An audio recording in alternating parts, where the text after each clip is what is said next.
Council of Governors, FCPA Ahmed Abdullahi.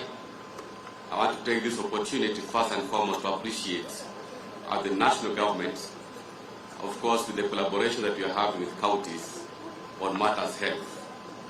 At today's program, Your Excellency, I want to tell you that as governors, we are very much happy to collaborate with national government on matters health. Despite health being a devolved function, there are many areas of intervention that we are going to work together to make sure that we deliver for our people. The vehicles which we are receiving today will facilitate surveillance activities in the counties, and this is one of the areas we are going to collaborate with national government just to make sure that our people get health services which are optimal. There are many areas of collaboration on matters share. I want to assure you that as governors, we have taken the forefront just to make sure that we deliver. And on this share, Your Excellency, the only area that we are trying to request the ministry headed by Honorable Duale is to make sure that once the counties make payments for share, let our people get the services required. I'm aware most of the counties, we are now paying in advance.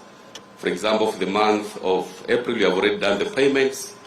We would like those services to be available to our people because share is the way to go, and that is the only way that we are going to transform the health sector. Otherwise, on behalf of my colleagues, we want to say that we are very happy with what we are doing together to support the health sector. And I want to assure you that as governors, we are behind you so that we transform the people through various activities. On behalf of my colleagues, I want to say thank you, and you are ready to work with your administration to support the Kenya Kwanza manifesto of the bottom-up transformation agenda. Asanteni sana.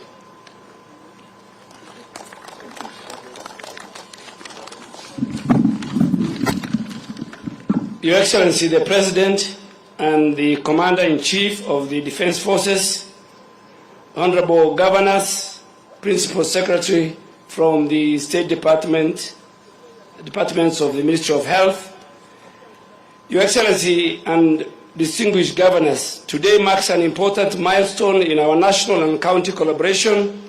These 47 vehicles are the lifeline in our public health response in the 47 counties. We are currently managing mpox, cholera, and Kala-Azar outbreaks in the country. These outbreaks have exposed the gaps in transport, in digital reporting, human resources, and field coordination in our counties. To address these gaps, we have operationalized the Kenya National Public Health Institute yesterday to strengthen the health emergency preparedness and the response ecosystem, and in line with the best global practice. On universal healthcare coverage, Your Excellency, the Facility Improvement Fund and the support for the community promoters are game changers. I thank you for championing this. Your Excellency, I want to report that in the last 1.5 months, I have got a lot of support and collaboration with the Council of Governors, and we have unlocked a lot of issues, including the health workers issue.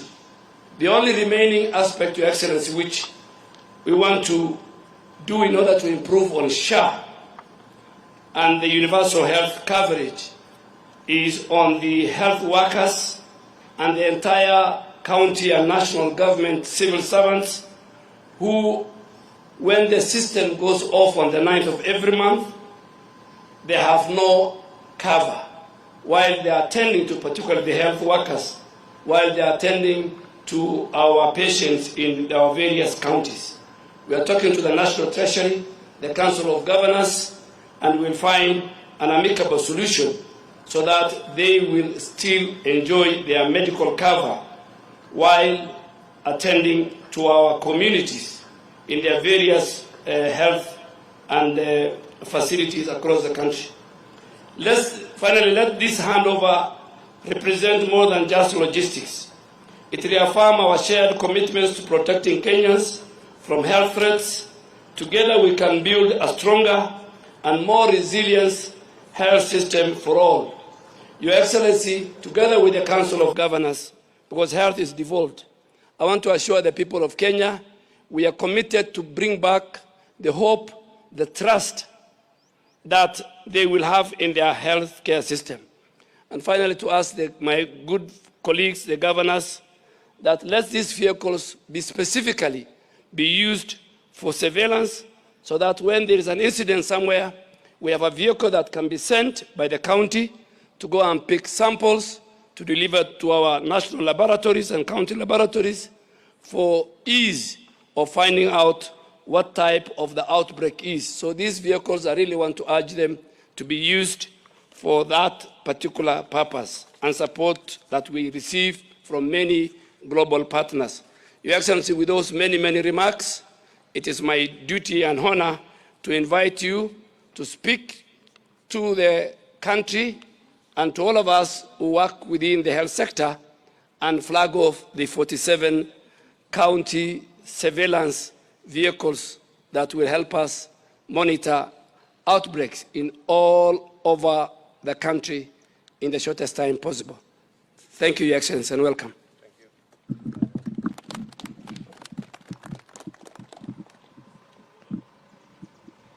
Thank you very much. Your Excellency, Governors, distinguished members, and here represented by the CECs, ladies and gentlemen, I am pleased to preside over the official handover of disease surveillance vehicles to each of our 47 county governments. These vehicles not only enhance logistical capacity, but also symbolize the national government's commitment to strengthening public health systems and disease surveillance infrastructure at the grassroots level in line with our bottom-up economic transformation agenda. As part of the lessons learned during the COVID-19 pandemic, Kenya has made remarkable strides in strengthening public health surveillance and emergency response systems through collaborative efforts and strategic investments. Among the key achievements are enhanced preparedness measures, improved traveler screening at points of entry for early detection of health threats, and timely activation of rapid response mechanisms. We have also deployed digitized, integrated disease surveillance, event-based systems in all 47 counties, streamlining processes at both the facility and community levels. Additionally, surveillance officers and frontline responders have been trained and deployed across the country. At the same time, the government has significantly expanded molecular diagnostic capacity and improved referral systems in our regional laboratories. These efforts have reduced turnaround time for case confirmation during outbreaks and enhanced our ability to respond swiftly to emerging health threats. Ladies and gentlemen, as we continue to confront both ongoing and emerging health challenges, we must remain unwavering in our resolve to protect the health and well-being of everyone within our borders. Counties are the first line of defense in our health emergency preparedness and response efforts. It is through strong collaboration between the two levels of government that we succeed in building a resilient, responsive, and accountable health system, one that not only responds to crises, but also is capable of preventing them. The progress we have made in disease surveillance, emergency response, and diagnostic capacity has formed a strong foundation for successful rollout of our universal health coverage plan and reinforces our commitment to long-term health systems resilience. Since we launched Taifa Care in October 2024, over 22 million Kenyans have enrolled with Social Health Authority with an average of 45,000 new registrations daily, a clear indication that Kenyans are embracing our universal health delivery model. Last evening, Duale, I think 49,000 yesterday alone, 49,000 Kenyans registered, and about 22,000 actually went the next step to go through a means testing and paid.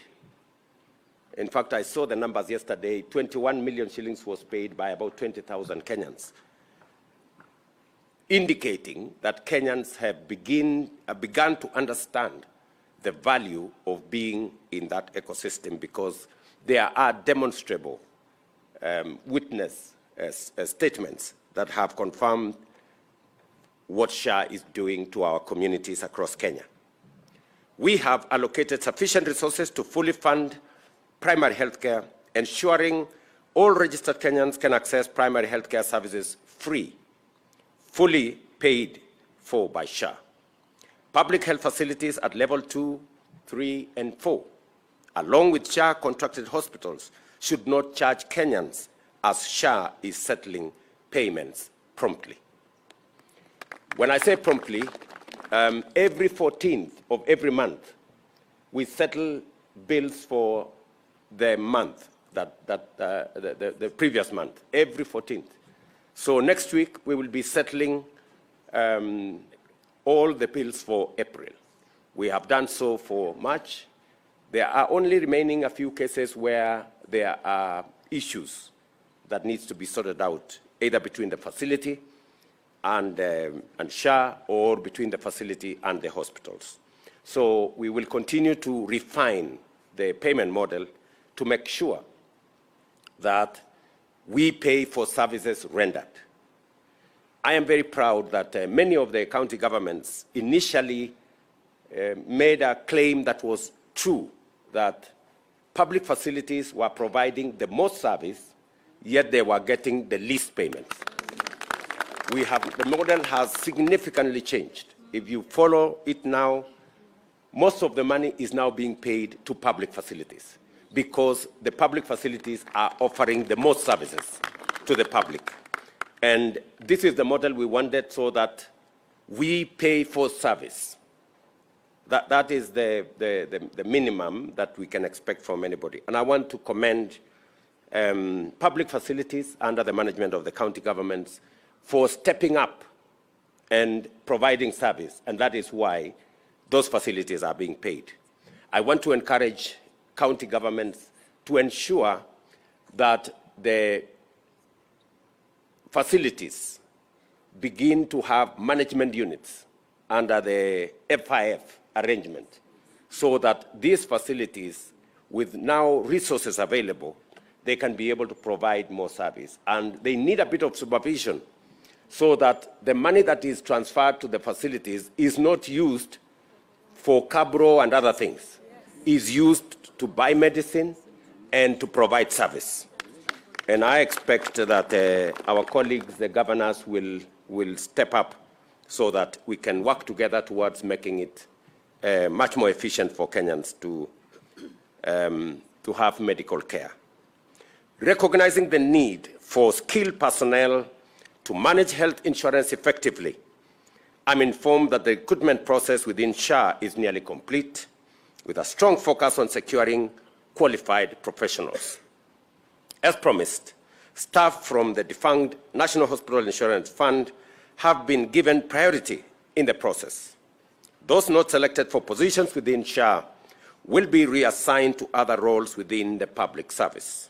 My assurance is that all Kenyans is that no one will lose their job.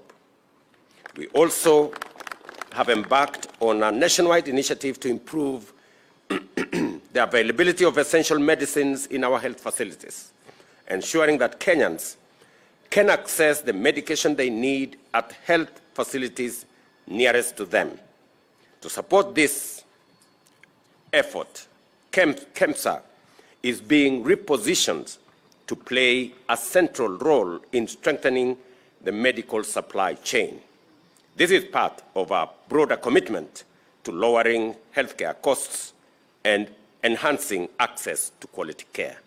Again, this is a point where I want to request my colleagues here that we have agreed that the refill rate of 40 less than 50% is not correct. We want to move the refill rate to 100%, and it is possible. So we have provided a facility of 10 billion shillings to KEMSA. And the CEO of KEMSA is here. I want him to confirm. We have provided a facility of 10 billion shillings to KEMSA, and they have absolutely no reason today why they cannot supply every commodity that is required by counties. My request to the county governments is we also need to make sure that as KEMSA provides commodities, they are paid. It is the only way, you know. I mean, it's just what it is. You scratch my back, I scratch yours. The lawyers say quid pro quo or something. So we just have to agree that counties have to sign that as we pay their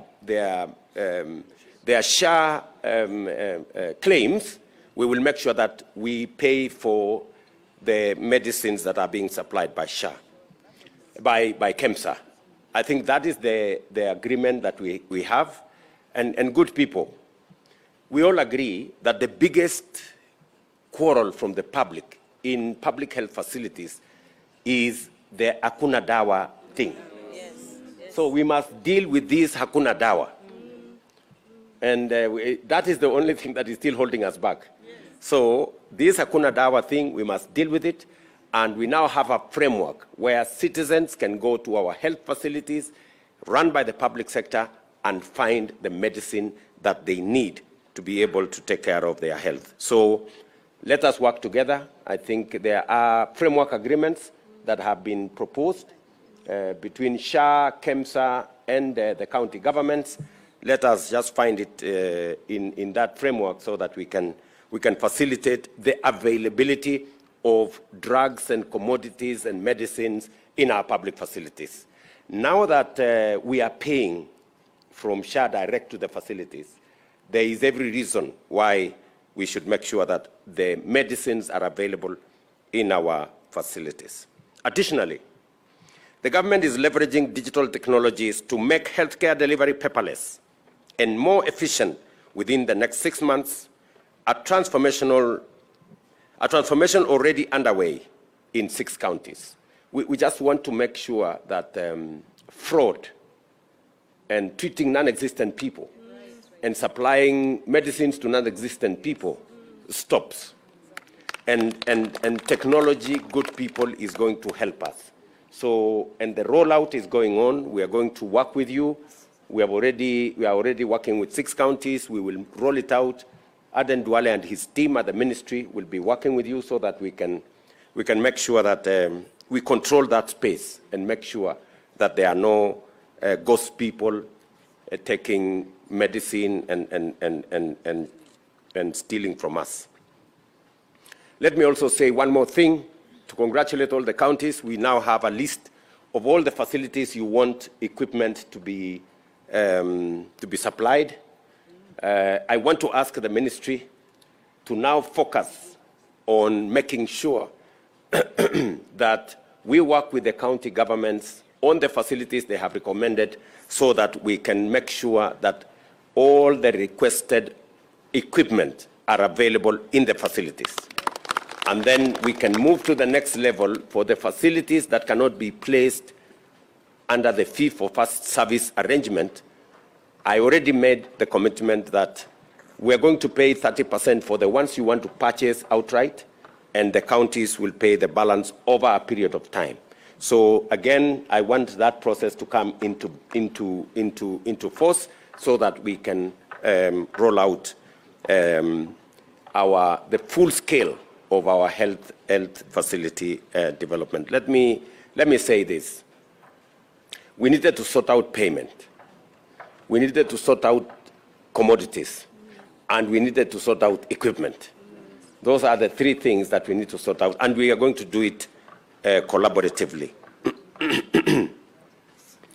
As I conclude, let me also say one more thing.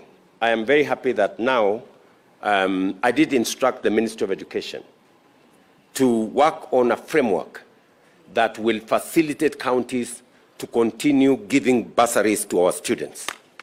And the ministry has sat down, they have worked out a framework, and now counties can now participate in matters education by making sure that the very deserving Kenyan young people and students benefit from bursaries, both from the national government and the county government. I want to ask the county governments now, you can now sign the agreements that were initially asked by the Comptroller of Budget, and therefore we can all participate in the education of our children. As we said, the two levels of government are interdependent and we work together. So although education is a national function, but we want the support of the county governments in especially matters to do with bursaries. The same thing, health is devolved, but we want to support the delivery of health facility because ultimately the children belong to Kenya. They don't belong to the national government or the county government. And Kenyans who seek medical attention do not belong to the national government or the county government. They are just Kenyans. And they expect all of us to work together collaboratively so that we can deliver on our collective mandate for the people of Kenya. And to give assurance to my colleagues, the county governors, that I have no intention whatsoever to take over any county government functions. I do not have. My hands are already too full. I have too many things to deal with. I can only play a supportive role in making sure that when counties succeed, Kenya succeeds. As I conclude, I urge all Kenyans to register with SHA. Let us move away from the burden of Harambes and the WhatsApp group fundraisers for medical bills. Together, we are building a sustainable, dignified healthcare system that serves everyone without discrimination. Thank you very much, and I'm very happy to work with you guys on making sure that we detect disease as early as we can by providing the infrastructure for surveillance, and to congratulate all of you for what you're doing in making sure that Kenyans are safe from wherever they are. Thank you very much. Thank you, Your Excellency. We'll now request that His Excellency step forward for the flagging off, joined by the Cabinet Secretary. And intermittently, as the vehicles are passing, we'll do them in order of the counties. So we'll have the Governor to join His Excellency. The rest, kindly let's remain, because we'd like to have the Governor of the county that's being flagged off. So please step back, one step. Governors, please just step back a bit. And we'll start with County 001, which is Mombasa County. So if the Governor is not present, let's have a representative and the CEC for that county. Mombasa County, that's Governor Abdul Samad Sharif Nasir, or a representative together with the CEC. County 001, your vehicle there goes. Makofi kwake.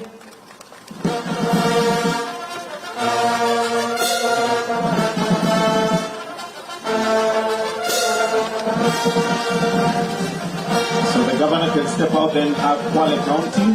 Kwale County.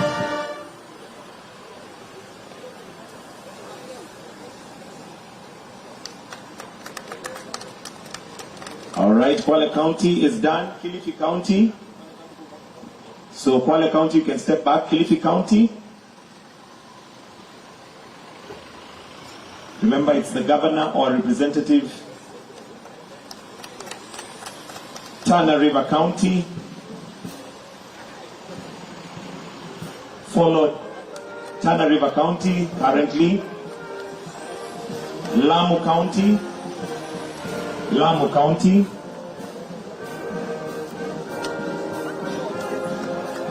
Taita Taveta County. Lamu, you may step back. Taita Taveta County. Garissa County. Taita Taveta, you may step back. Garissa County.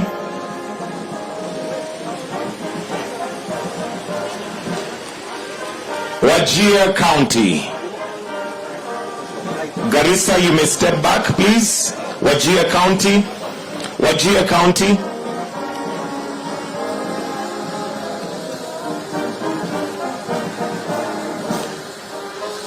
Mandera County. Mandera.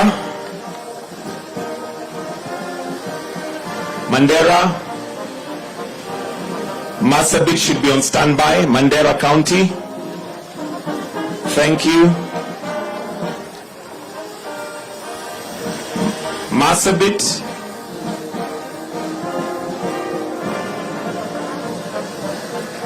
Followed by Isiolo. Meru County.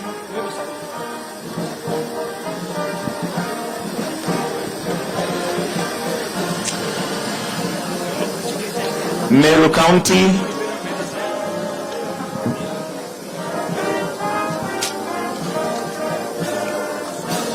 Tharaka Nithi follows.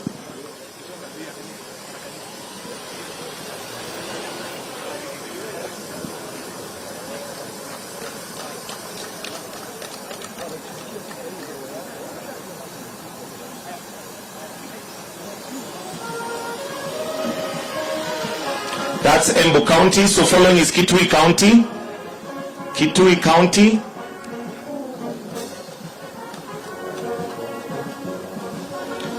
Followed by Machakos County. Machakos County. Then Makueni County now. Makueni.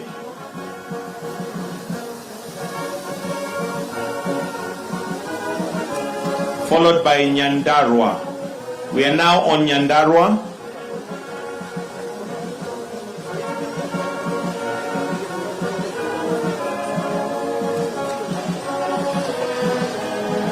Nyandarua followed by Nyeri County. Nyeri County.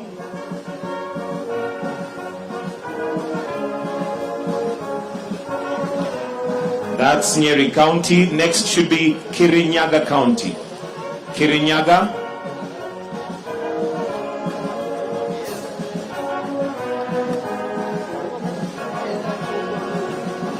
Then Murang'a County. Murang'a County.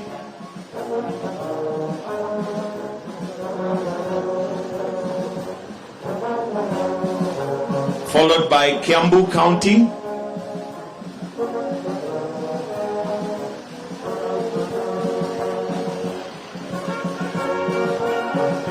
Turkana.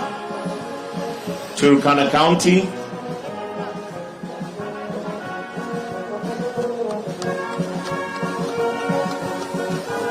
West Pokot. West Pokot.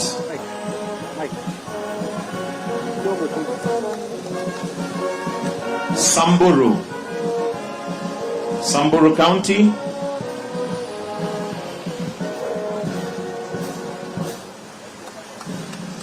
Trans Nzoia is next.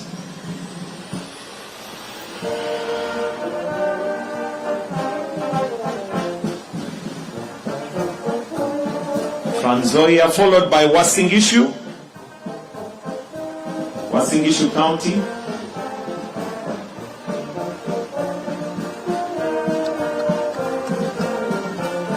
Elgeyo Marakwet. Elgeyo Marakwet. Nandi County.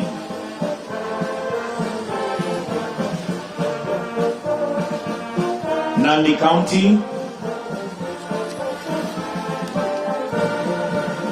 Baringo.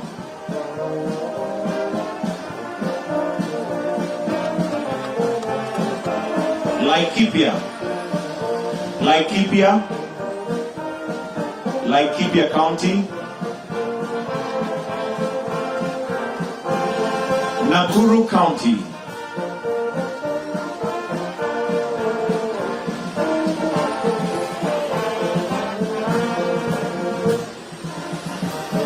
Next is Narok County. Narok.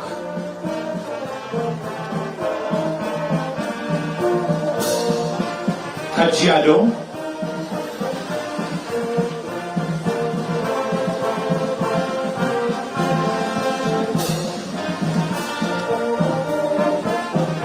Kericho.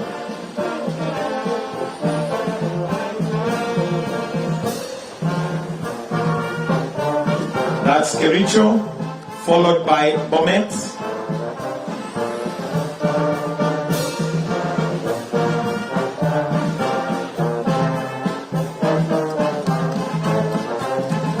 Kakamega.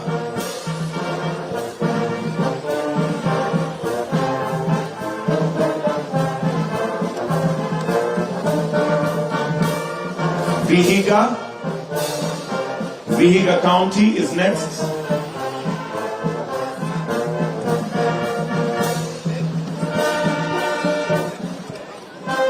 Bungoma County.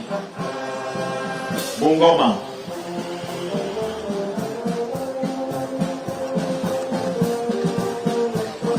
Busia County.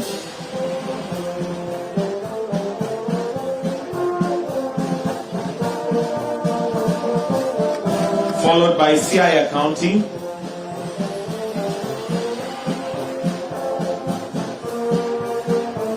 Siaya County. Followed by Kisumu County. Kisumu County. Homa Bay. Homa Bay.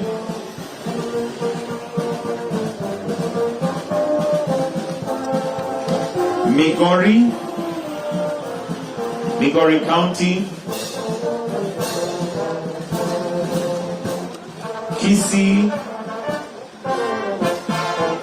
Kisii County. Kisii. Nyamira County. And the last one, Nairobi County.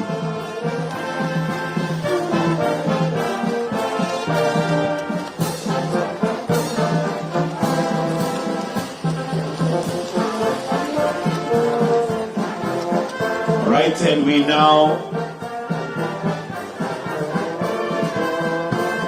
will then stand for the anthem. Kindly tusimame wima kwa wimbo wa taifa. Wimbo wa taifa.